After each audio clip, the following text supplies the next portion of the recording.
Today is 30th April and we will discuss about chemistry. Topic is balancing of chemical equation.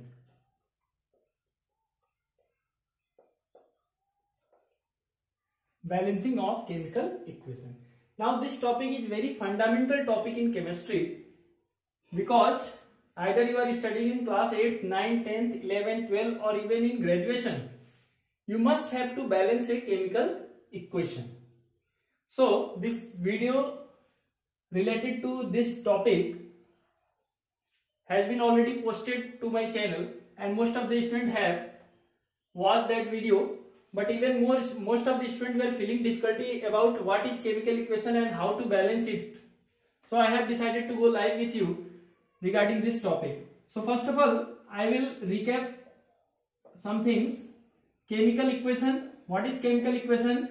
It is short form representation of chemical change using symbols and formula. ठीक है, कोई भी chemical change होता है, chemical change are permanent change.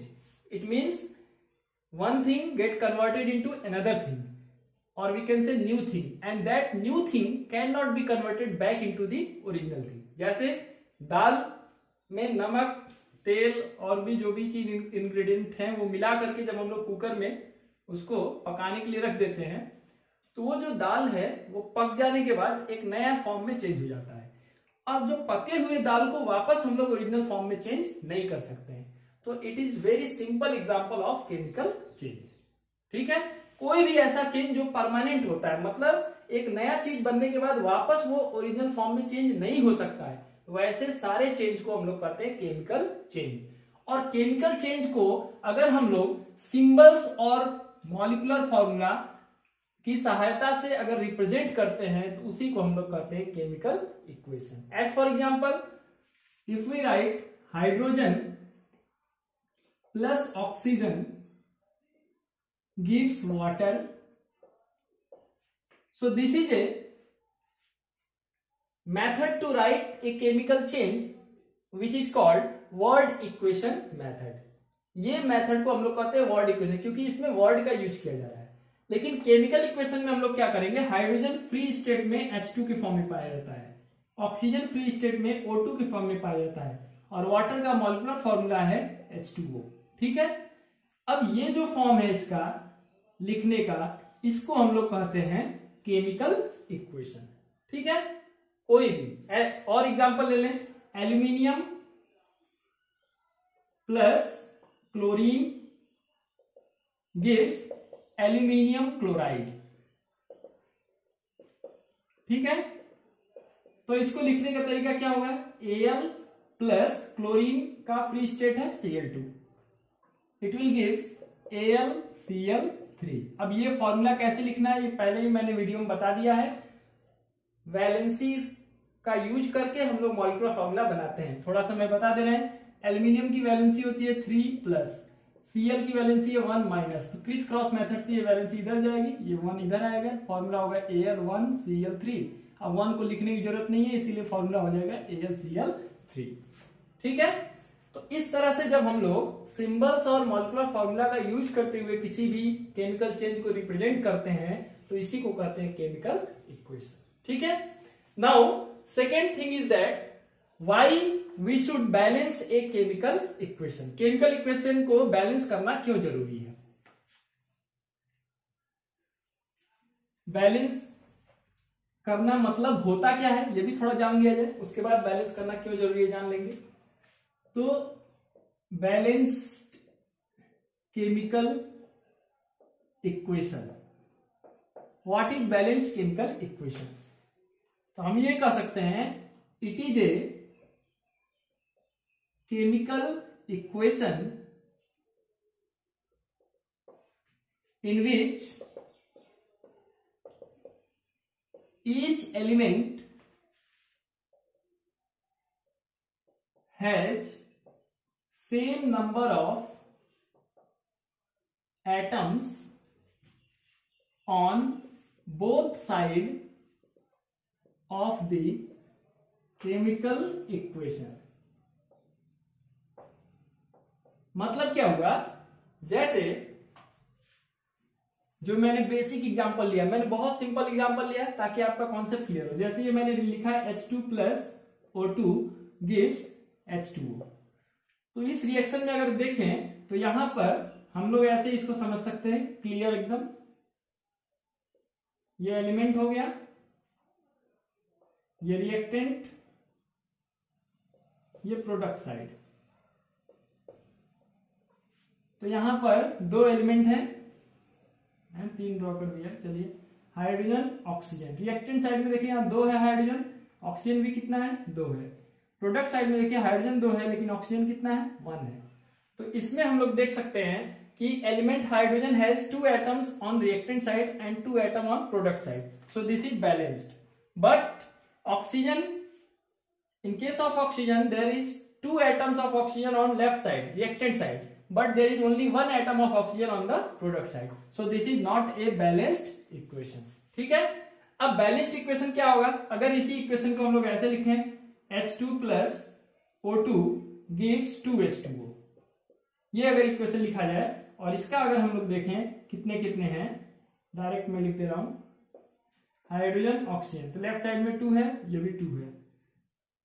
ठीक है, इधर कितना हो गया, 2 2 जा 4 हाइड्रोजन हो गया, ऑक्सीजन कितना है, 2 है। तो अभी भी ये बैलेंस नहीं हुआ। अब ये ऑक्सीजन बैलेंस हो गया लेकिन हाइड्रोजन बैलेंस नहीं है, तो क्या करेंगे आप, सिंपली इसको 2 से मल्टीप्लाई कर दीजिए, तो ये हो जाएगा इंटू 2 मीन 4, तो ये हमारा बैलेंस हो जाएगा। यानी हम कह सकते हैं 2H2 plus O2 gives 2H2O, this is a balanced chemical equation. ठीक है, मतलब सिंपल सा देखो डिफिनेशन जो लिखा है उसी को मैंने क्लेरिफाई किया है। क्या है, a chemical equation is said to be balanced chemical equation if each element has same number of atoms on the both side of the chemical equation. मतलब कोई एलिमेंट अगर हम देखें तो दोनों तरफ अगर उसके एटम बराबर नंबर में होंगे, जैसे हाइड्रोजन यहां पर दिख रहा है, हाइड्रोजन इधर 4 है, 2 2 जा 4, यहां भी कितने हैं, 2 2 जा 4 है। ऑक्सीजन देखिए 2 है, यहाँ 1 है ऑक्सीजन के नीचे, तो 2 इंटू 1 कितना हो गया, 2। यानी इस जो रिप्रेजेंटेशन किया गया है इसमें, ये जो केमिकल इक्वेशन लिखा गया है, इसमें हाइड्रोजन के भी एटम्स दोनों साइड इक्वल हैं और ऑक्सीजन के भी एटम्स दोनों साइड में इक्वल नंबर में है। इसलिए ये जो फॉर्म हुआ है इसी को हम लोग कहेंगे बैलेंस्ड केमिकल इक्वेशन। तो कोई भी केमिकल इक्वेशन बैलेंस किया गया है कि नहीं किया गया है, ये हम उसको ऑब्जर्व करके बता सकते हैं। ठीक है, ये पहला स्टेप हुआ। अब दूसरा क्वेश्चन ये राइज होता है कि why should we balance a chemical equation, balance करना क्यों जरूरी है आखिर। ठीक है,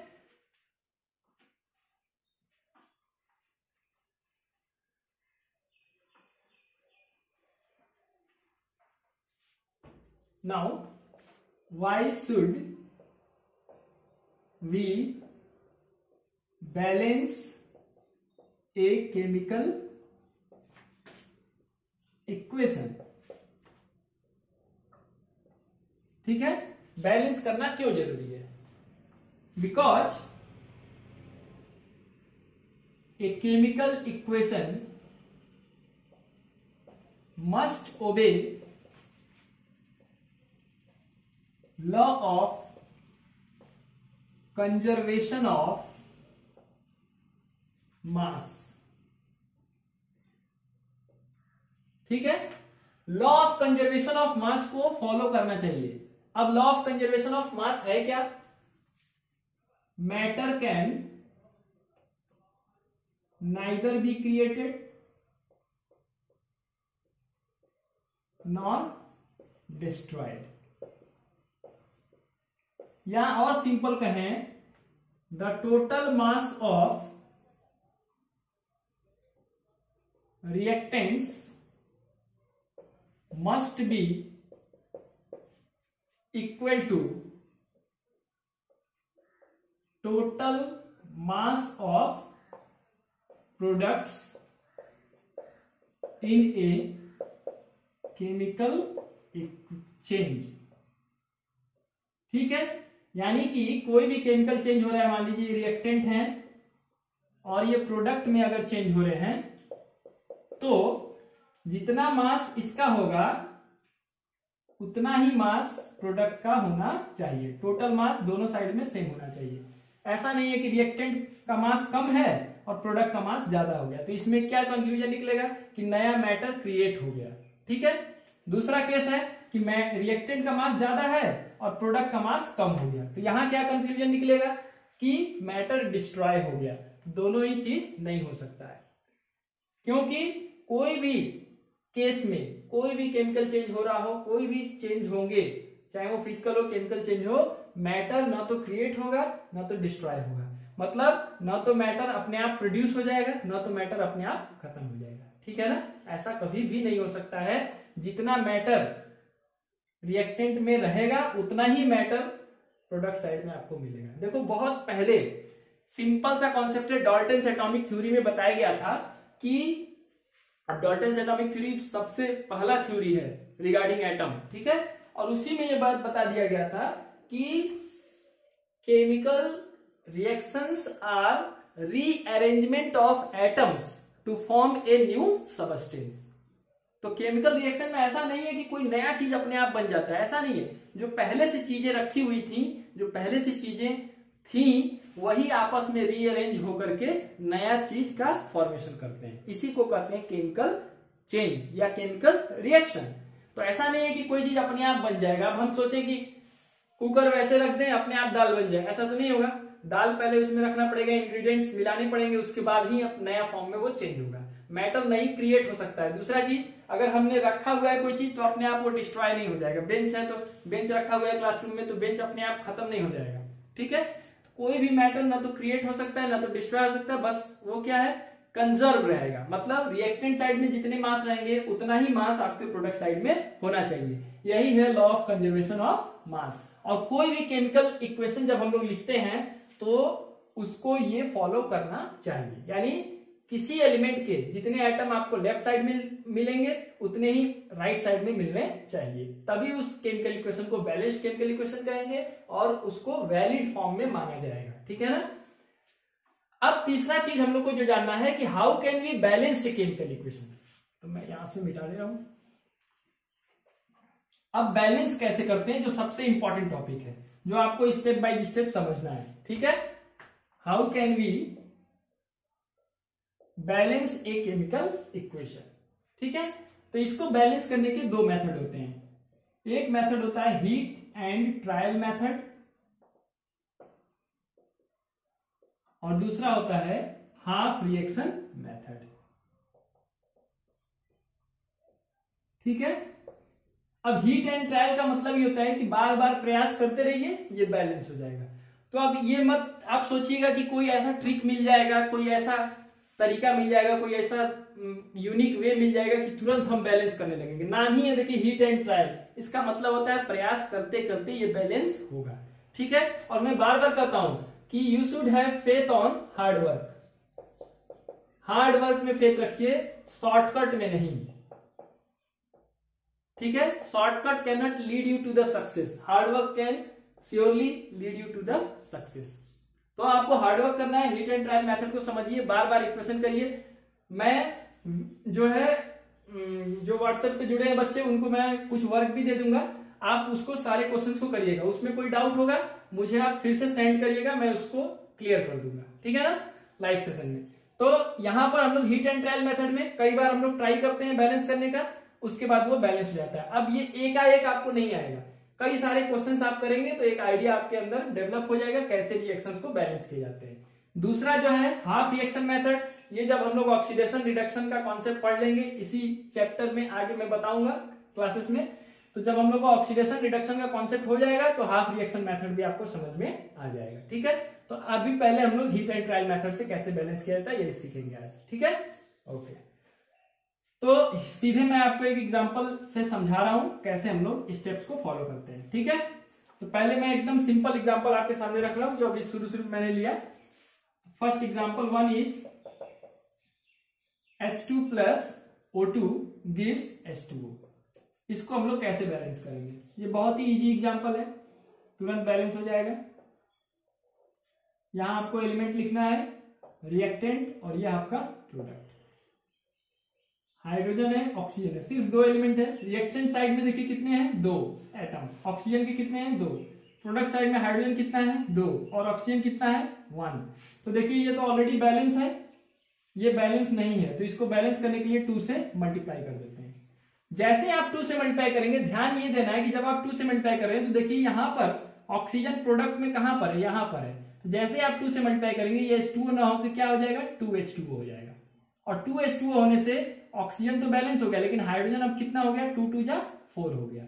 यानी आप ऑक्सीजन में जो मल्टीप्लाई किए हैं उसका इफेक्ट हाइड्रोजन पर भी पड़ेगा, यानी ये भी 2 से मल्टीप्लाई हो जाएगा।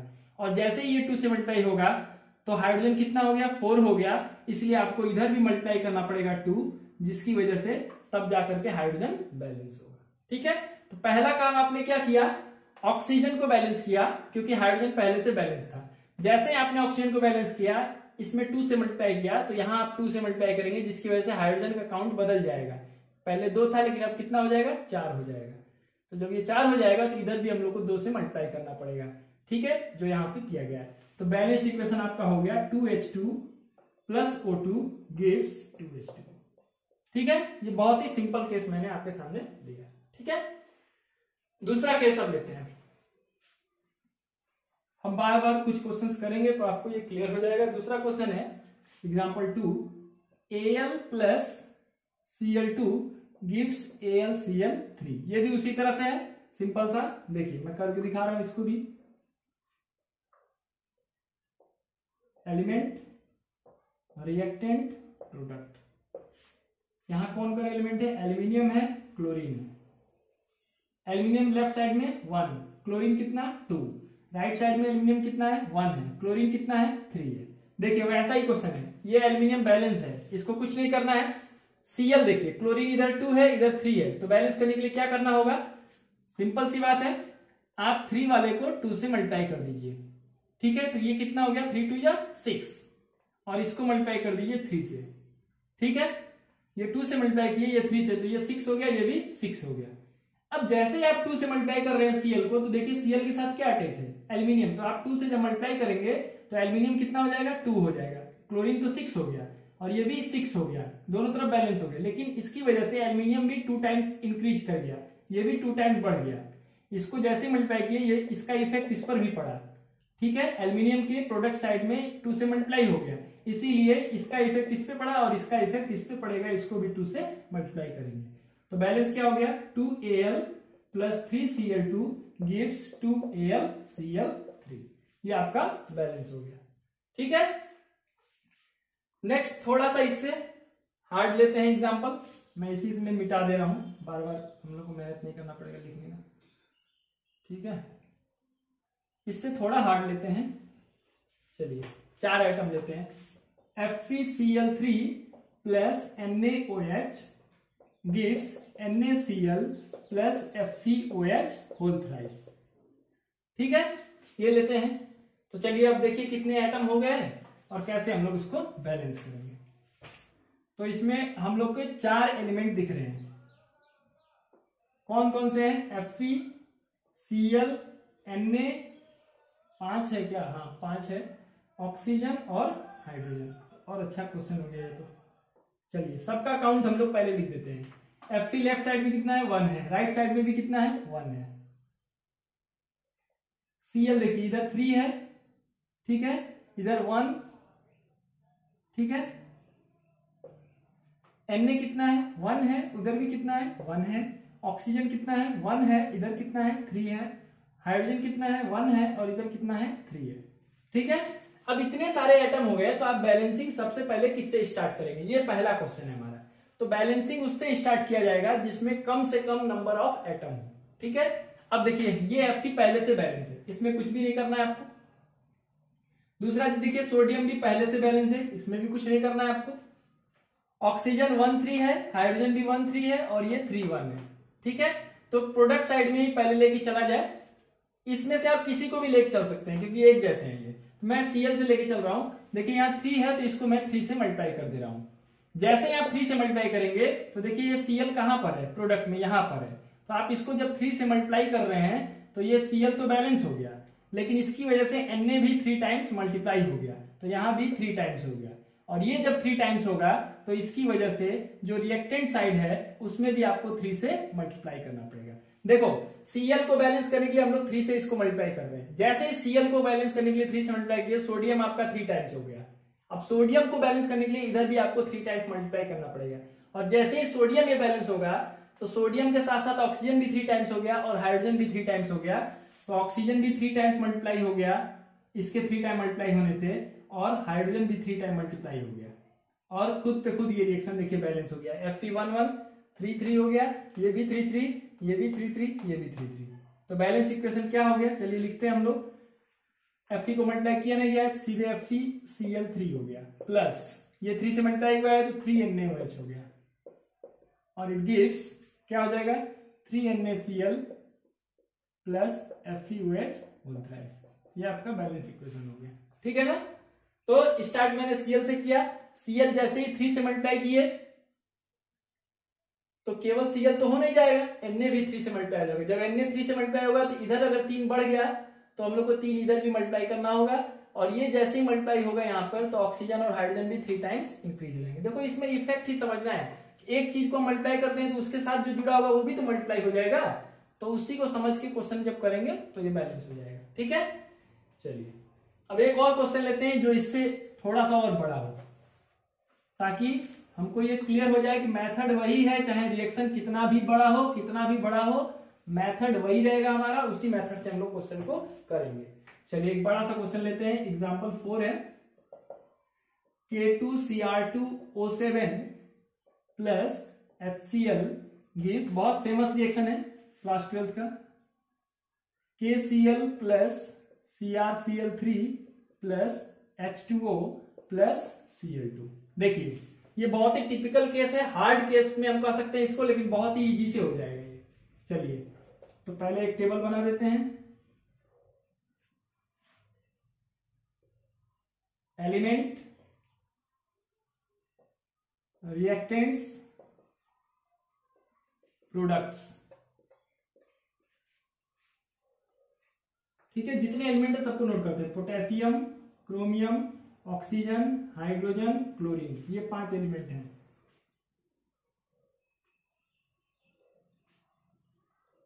ठीक है, अब 5 एलिमेंट रिएक्टेंट साइड में इनका काउंट पहले लिखते हैं। पोटेशियम कितना है 2, Cr कितना है 2, ऑक्सीजन कितना है 7, हाइड्रोजन कितना है 1, Cl कितना है 1। ठीक है, प्रोडक्ट साइड में देखिए, potassium 1, chromium 1, oxygen 1, hydrogen 2 and Cl देखो इंपॉर्टेंट है, Cl यहां भी है, यहां भी है और यहां भी है। कैसे लिखेंगे, तो लिखेंगे 1 प्लस, ऐसे थोड़ा डिस्टेंस रख लो भाई, मल्टीप्लाई करना पड़ेगा, 1 प्लस 3 प्लस 2, ऐसे लिखा जाएगा। देखो अब ये जोड़ के लिख दोगे तो बैलेंस नहीं कर पाओगे, 1 प्लस 3 प्लस 2 ऐसे लिखा जाएगा। क्यों, क्योंकि यहां पर है, यहां पर है, यहां पर है, एक जगह पे नहीं है, वो 3 अलग अलग फॉर्म में है वो, इसीलिए उसको अलग अलग ऐसे लिखना होगा। ये ध्यान देने वाली बात है। अब हम लोग बैलेंसिंग कहां से स्टार्ट किया जाए, तो देखो सबसे कम एटम कहां पर है, तो या तो हाइड्रोजन में 1 और 2 है, या तो पोटेशियम में है, क्रोमियम में है। तो मैं हाइड्रोजन इसलिए प्रीफर नहीं कर रहा हूं क्योंकि देखो हाइड्रोजन यहाँ पर H2O है, लेकिन यहाँ किससे जुड़ा है, Cl से जुड़ा है, और Cl आप देख रहे हो कि 3 जगह है। तो अगर आप इसको लेके चलोगे, हाइड्रोजन को अगर पहले बैलेंस करोगे तो उसकी वजह से Cl भी बदलेगा, और Cl बदलेगा तो इसका इफेक्ट 3 जगह पड़ेगा, इसलिए इसको तो सबसे लास्ट में बैलेंस करना है।